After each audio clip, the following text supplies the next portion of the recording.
All right, folks. Time for a new knife review. And it'll be a little different than, not all of my knives, but be different than most of the ones that I tend to show. So before I show it, let me show you what area I'm going to be in. So typically, I tend to go for, the more tactical type. I've got a bunch of OTFs from Axial Gear, Microtech, Vespa, Guardian Tactical, had Heretic, stuff like that. But I tend to go for, when I'm going for a flipper or a pocket knife that's not an automatic, I've got the Benchmade Bug Out, I've got the Spyderco Paramilitary 2, and they tend to be more of these, they're tools, but they're more of the tactical-ish type. This is my what is this? This is my Sig Sauer K320 made by Hogue. This is the companion knife for my M17 9mm pistol. And so I tend to go for these types of knives typically. However, and I got into Swiss Army knives and stuff like that, but there's a few knives that pique my interest that I would say are more in the traditional type. And we'll go through some of them. And by traditional, we'll kind of break it out into two categories. But I go into more the traditional. So, I've got my other Swiss Army knives. You've seen some of those. I really love this little Farmer X A-Lox, or maybe this is the Pioneer X. I don't know. It's one of the X series in the A-Lox. I like it because it's beefier, more premium, thicker blades with the aluminum handles, less flex. It just feels like a much nicer knife. I don't carry it as often because it doesn't lock. It's not one-hand opening. And so that's where, with classic knives, I don't tend to have a lot of the classic, more traditional style knives because I tend to favor one-hand opening, lockable blade, things like that. You may say, well, why do you need that? Because it's a tool, and I don't know what I may be having to use the knife for, and so I may need to open it one-handed. Maybe it's for convenience and expediency. Maybe it's because my hand is trapped in something. Maybe it's because I'm holding the thing I'm trying to cut. Whatever it may be, I need something that's easy to deploy and then easy to close one-handed. I also prefer a lock on a knife. And I know that people for centuries, if not a millennia, have had folding knives that didn't have a lock. And that's okay. Me, I see it as a safety thing. If I have to plunge it into something, could be a rabid raccoon, could be trying to pierce some kind of a heavy-duty package or something like that. Whatever it is that happens in life that I can't predict and don't know that I'm going to run into prior, I need a tool that can be used for whatever. And I don't want to have that limitation manifest itself at that crucial moment that I need it. So if I've got one hand available, I mean, think about it. As dumb as it sounds, I forget the guy's name, but the famous guy that got his arm trapped in the rocks and he was stuck there for a day or two. And rather than die, he pulled out his Swiss Army knife and he used it to sever, his arm at the elbow or something. Well, imagine how much harder that is in an already dire situation where time may be of the essence. You can't open it one-handed, whatever it might be. Now, obviously he managed to do it, but that was probably a 1 in a million chance. I would prefer to have knives that open quickly, but also have that lock. If I needed to push into something and do something, the last thing I want to do is take a wicked sharp blade and have that accidentally, because my hand slips, something happens, and it closes on my finger, severing tendons, requiring stitches, severing nerves, things like that. I don't need that. So I prefer a lock. Whether I need it or not, whether it's ever deployed as an offensive or defensive weapon, that's up to debate, but I like having the option of having a more fixed blade type of safety in a folding knife that fits in my pocket. So I do have knives that I have found over the years that I like, that fit that mold. They're more traditional in the sense of they're not the new high-tech polymer wonders and, all tactical-ish, whatever. They're more classic, clean lines, even though they're maybe an interesting one in that. But it's just a basic blade with nice materials, a single blade, simple opening, simple liner lock, or, it can be a different kind of lock as long as it's a lock. Nice micarta or wood or something like that, materials. So to that end, we've got a few here, and then I'll show you the new one. So I've got my MKM clap. Love this knife. I think it's a Bob Turotula or whatever, something like that his name is. Actually, it's probably on the blade somewhere. Terzuola. This is, I don't remember what kind of blade. This is Bowler M390. So premium steel, really cool grinds, titanium bolsters, I think that's McCarter or G10 or something like that. Titanium pocket clip. I mean, beautifully executed. And if you're in a country where you're not allowed to have one-handed flipping, you can remove that. Comes with the tool to remove that so that you could convert it to a two-handed opening, although it would still have the liner lock. That's like $230. And then I've got down in the other end of the spectrum here. Well, this one's actually should be more closer up here. We'll go in order of value. I've got my Steel Will Gecko. This one's been around for probably 6 or 7 years. This one is N690 CO steel, so it's a good steel. Made by MKM. So even though it's sold under and licensed under Steel Will, they contracted with MKM Lion Steel to make that for them. So again, beautiful materials, really nicely built. A little bit more like your classic lockback knife. It's not polymer and all that kind of stuff like you might see on some of the other tactical sort of marketed knives. But it's more of just a plain, nice drop point blade, nice swedge, simple lockback. While it does open one-handed, you can basically close it one-handed if you need it. But very nice, more simple, more of a traditional style folding knife, and kind of classy, kind of a gentleman's knife. I've got a couple knives here from Civivi, which is the bargain company. It's the lower end of We Knives. We Knives is a premium Chinese knife maker. They make really nice stuff. And so I've got the Asticus with a stainless Damascus blade, carbon fiber scales. Love the clean lines on this. Again, simple one-hand opening, just a simple blade, no serrations. Very nice clean lines. One might even say elegant.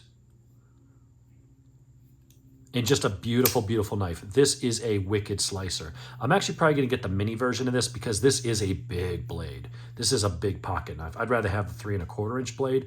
I think that'll be just a little bit more EDC friendly, and I don't know, something about it just appeals to me a little bit more. Don't have an Elementum anymore. I thought I had one of those still in my collection. Apparently I gave that away to a friend who needed a pocket knife, so I handed him that. But I do have another Civivi. This is the Riffle. So we've gone from $230 to about $180, down to about $80, and now we're down to like $54. And this is the Riffle. I forget what steel this is. It's a decent steel, but it's more of a budget steel, but beautifully executed, nice high flat grind, beautiful. You can use that as a flipper if you want. You can use almost like a Spyderco. I've not sat around practicing doing the Spidey flick because I just don't care to. I know a lot of guys are all about the Spidey flick because they think it looks cool. Any opening mechanism or method that requires you to sit there and practice to master is, to me, not a good way of opening a knife. A knife should be simple, intuitive, where the average goober, under duress, with wet hands or whatever it might find themselves in, could just grab this knife without knowing anything about it, and they can go, oh, wait, let me flick it open, or let me just, what's that do? And it just flies open. I shouldn't have to sit here building up that finger to push a certain way and hold it a certain way so it doesn't slip out of my grip, just so I can go, look what I can do.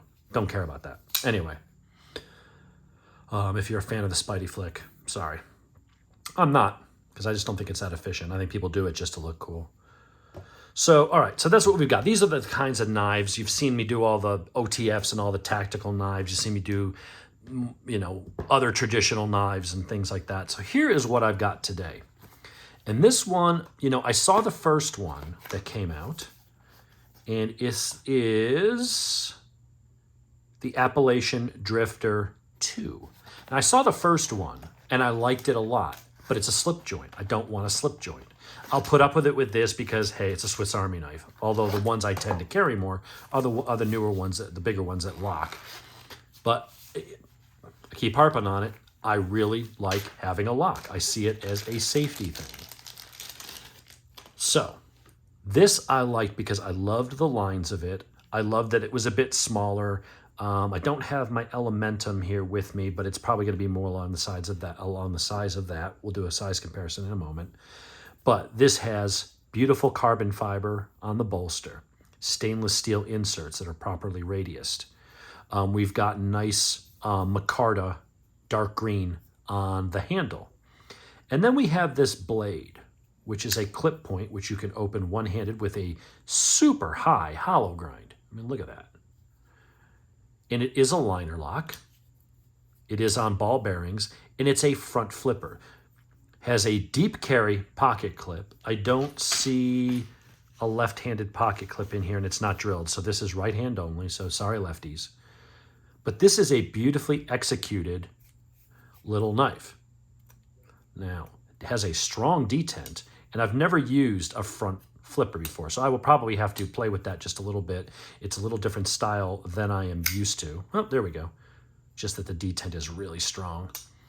And so this has, what kind of blade? What does it say on it?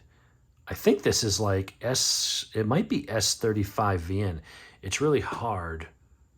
Let's see if I can get the camera to focus on it. It's right there. I want to say that that is an S35V. Oh, no. You know what this is? This is something V. What is it? I hate when I don't have. Let's see. Maybe it's on the package. It's a something V. Hold on. Oh, this is, again, I wish Apple would get with the frickin' program with their stupid phones and allow you to pause a video instead of stopping, and then I have 2 video files that I then have to pull into iMovie and put together. You know, on an Android phone, you could just hit pause and go get whatever it was you needed and then come back without any interruptions in the videos. So let's see. Let's just Google this. Civivi Appalachian Drifter 2. It is dark micarta, carbon fiber. Some of these are S35VN. That looks like the one I've got. But in any case, it's a good steel. So there's S35VN blades. There is there's a couple different blades you can get. So there's the Drifter with that. There's a Damascus. There is another one that has Nitro-V. I believe this one has the Nitro-V. In any case, it's good steel. Very sharp, very pointy. With that hollow grind and it being so tall, that should be a very, very good slicer. It is on the smaller side, so if you've got big hands, I don't know why my freaking thing wouldn't focus again. Again, Apple, get your program together, man, with the damn focus. I'm going to have to go back to Android one of these days. Apple's just got some stupid limitations. Anyway, here we go. So once you realize, okay, the angle you have to push at that, and I know I just said, well, anything you have to practice, like the Spidey flick. Okay, I will submit that top is probably not as intuitive as a regular flipper, because when you hold the knife, your hand's just kind of already there. So having to choke up on it and do it, once you realize that, it's fairly easy, but it's not as intuitive as that design. But it does open really well. What I like about it is it's right up near the top. It's not all the way up here where you're really having to reach. You can kind of hold the knife fairly normal. That is a strong detent. I guess we don't have to worry about it opening in my pocket. But yeah, you do have to choke up just a little bit, but then once you do, it does fly open. I'm sure that'll loosen up in time. I like the look of it. It is on the smaller side for me, but it's really, I mean, it's in that same size as the MKM. I mean, it's smaller than some of these other guys, especially the big boy here, the Asticus. But if we're gonna, for size comparison, throw it up against the MKM, Clap, and the Alox, you're in that ballpark. You're in that size. The fit and finish, I really like that fuller right there. This is a clip point with a nice swedge. It's a pretty fine tip. I would say be careful of that tip. It's pretty thin. I would say let's not try to stab in and pry with that. You probably could break the tip off of that fairly easily. But this is not a hard use knife. It's not this. It's not a Spyderco Paramilitary 2 with a big fat blade, lots of steel, you know, something you can kind of really get in there and do stuff on. This is more of a gentleman's knife. It's more of that classic sort of design with some modern features. I mean, carbon fiber, using the liner lock, having the front flipper. I like that because it's kind of out of the way. Using it, I mean, I'm more comfortable with, and I think that just a regular flipper tends to work better. But for a brand new knife that does have a stiff detent, bearing's got to wear in a little, it is operating pretty nice. The blade is nice and smooth. Lockup is good. Closes without too much issue one-handed. Blade centering. Blade centering is perfect. This is an $80 knife. I think I paid $79 or something on Amazon for this. So this is a really good little knife. I'm not sure how much I'll carry it, but it's definitely one I'm going to enjoy having in my collection. I do like the deep carry pocket clip, nice and strong. I like that this is not too abrasive. Some of the problems you get with pocket clips and having this super hard texture is that's probably going to chew my pocket up over time. I may take this clip off and take the Dremel with like a polishing wheel or just deburr that a little bit just to smooth out the area that's just underneath the clip. So the part of your pants that's being pressed against that, you don't wear a hole through them. This is micarta. It just doesn't have that. It's grippy, but it's not abrasive. It just doesn't have that type of traction. But this is a ball bearing pivot. Really nice materials, good steel. And for like $93, you could get the S35 VN in different colors and things like that. But this is a cool knife. So for some of my viewers that have said to me before, like, oh, you always go for the goofy knives. You go for the Ming the Merciless or, the tactical knives and stuff. Well, here in this country, we're allowed to have OTFs. We're allowed to have some of the cooler knives. We're allowed to have locks and one-handed opening and things like that. But I do appreciate a more classic design, a more traditional design when it has its place. I put up with not having a lock on this one just because I really like everything else about it. And when I do carry this, it's usually in conjunction with an OTF. I'll carry a knife that's probably less versatile, but it's more just, boom, I can open it, rip open a bag of salt or something like that. You got to get 40-pound bags of salt for the pool or big bag of dog food or something. I can open it, zip, cut, snap, put in my pocket real quick without having to mess with opening and closing with two hands. But then when I need a screwdriver, when I need scissors, when I need a file, when I need a can opener, bottle opener, I may also have this in my pocket while I'm carrying the OTF for pretty much that quick cut, stab, put away thing. But then when I need to have actual work to do, I grab this.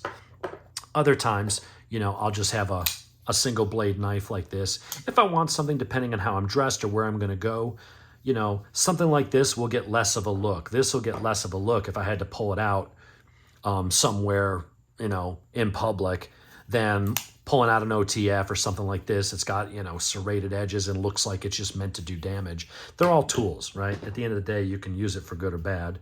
It doesn't have to be a weapon, but there is a difference when they see something that clearly is designed to be more of a utility / weapon. It raises more eyebrows. Whereas, you look at something like this and you wouldn't think a whole lot of it. But so far, it is small, but I knew that. I wouldn't mind it if it was a little bigger, but I think for the role of this type of knife of, hey, you just want something small in your pocket, you need to cut open a package, whittle with, cut yarn, cut string, things like that, and then, whittle, whatever. This is the kind of knife I think that makes a lot of sense. It has that old school kind of look with that nice clip point and the materials, but it does have those modern features of ball bearings, lock, rapid deployment, deep carry pocket. It also has a lanyard hole, and I like it better than just having a hole drilled in the knife. You'll notice, well, this one doesn't have it at all. That one has it at least sort of hidden a little bit more. This one has it hidden as well. So Civivi does a good job of, it's there if you want to use it. I'm never going to use a knife with a lanyard. I don't know, maybe if I was whitewater rafting or something, I would, I can't think of any time I would normally use a lanyard. I don't tend to use them at all. The Swiss Army knives that have the lanyard clip, I file them off. I don't want it on there because it gets in the way and pokes into my hand. And if I'm not going to put a lanyard on it, here, there's a hole in the knife. It doesn't get in the way, but aesthetically, the MKM has it as well. This does a nice job of hiding it there. It's there. If you wanted to put something through there, you can. But when you're just looking at the lines, it looks clean. If you didn't see the lock, if you didn't see the front flipper or anything like that, if this was open sitting on a table at a knife shop, you would think, oh, that's an older style, classic, traditional knife. And it's only when you pick it up that you go, oh, cool, it actually locks. And oh, wow, that's actually a one-handed knife. Yeah, you've got the fuller and, you know, you can do that. But actually, if you want to just flick it open, you know, you can do that. And I notice this is getting easier as the bearings wear in. So anyway, it's a really cool knife for 90 bucks. I'm very impressed. You folks need to give Civivi a try. I know that there's a lot of stigma around Chinese products, especially these days it seems, but they really are cranking out some good stuff.